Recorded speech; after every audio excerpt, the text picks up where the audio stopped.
इस कहानी की शुरुआत होती है एक बहुत ही खूबसूरत गांव से जिसका नाम था ढोलकपुर। ऊंचे ऊंचे पेड़, हरे भरे पौधे और एक शांत वातावरण। उसी गांव में रहते थे तीन जिगरी दोस्त, राय स्टार, ज्ञान भाई और अज्जू भाई। लेकिन उस हरियाली को किसी की नजर लग चुकी थी। एक लालची इंसान था, पुष्पा। वो दिन रात जंगल के पेड़ों को काटता और उन्हें बेचकर खूब पैसा कमाता। धीरे धीरे पुष्पा बहुत अमीर बन गया, लेकिन साथ ही साथ पूरा जंगल भी खत्म हो गया। ढोलकपुर का हरा भरा जंगल अब एक सूनी बंजर जमीन में बदल चुका था। एक रात आसमान से अचानक एक सफेद रंग का विशाल पेड़ जमीन पर उतरा, मानो भगवान ने खुद भेजा हो। तभी एक रहस्यमयी आवाज गूंजी, तुम तुम तुम तुम सहूर।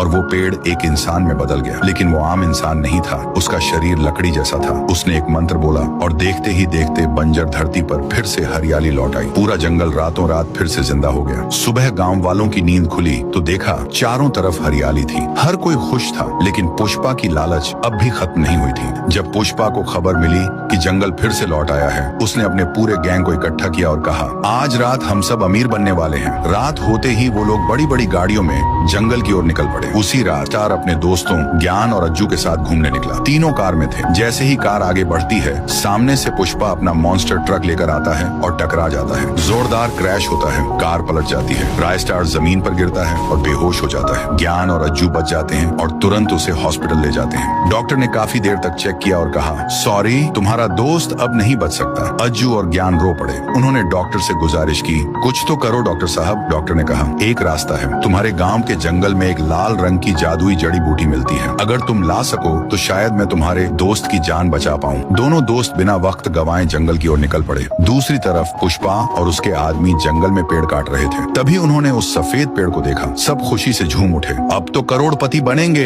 लेकिन तभी जमीन हिलने लगी, आसमान गूंजने लगा और वह पेड़ एक रहस्यमयी लकड़ी के प्राणी में बदल गया। उस प्राणी ने मंत्र बोला और देखते ही देखते पुष्पा और उसके सारे आदमी पेड़ों में बदल गए। उसी वक्त अज्जू और ज्ञान जड़ी बूटियां ढूंढ रहे थे और उन्होंने ये सब अपनी आंखों से देखा। ज्ञान बोला, जल्दी भागो, ये हमें भी नहीं छोड़ेगा। जैसे ही दोनों पीछे मुड़े, वहाँ वो लकड़ी का भयानक प्राणी खड़ा था। ज्ञान समझ गया कि अब कोई बचने वाला नहीं। उसने आजू से कहा, तू भाग, मैं इसे रोकता हूँ। ज्ञान उस पर टूट पड़ा, लेकिन वो प्राणी उस पर भी जादू कर देता है और ज्ञान भी एक पेड़ में बदल जाता है। आजू जैसे तैसे भागकर अस्पताल पहुंचा और डॉक्टर को जड़ी बूटी दे दी। डॉक्टर तुरंत राय स्टार का ऑपरेशन शुरू करता है और सुबह तक राय स्टार ठीक हो जाता है। जैसे ही राय स्टार होश में आता है, वो देखता है आजू अकेला बैठा है। वो पूछता है, ज्ञान भाई कहाँ है? आजू रोते हुए सारी बात बता देता है। राय स्टार कहता है, जिस दोस्त ने मेरी जान बचाने के लिए अपनी जान दे दी, मैं उसे हर हाल में बचाऊंगा। क्या राय स्टार और अज्जू टुंग टुंग सहूर को हरा पाएंगे? पार्ट 2 चाहिए तो इस वीडियो पर 1 लाख लाइक्स करवा दो।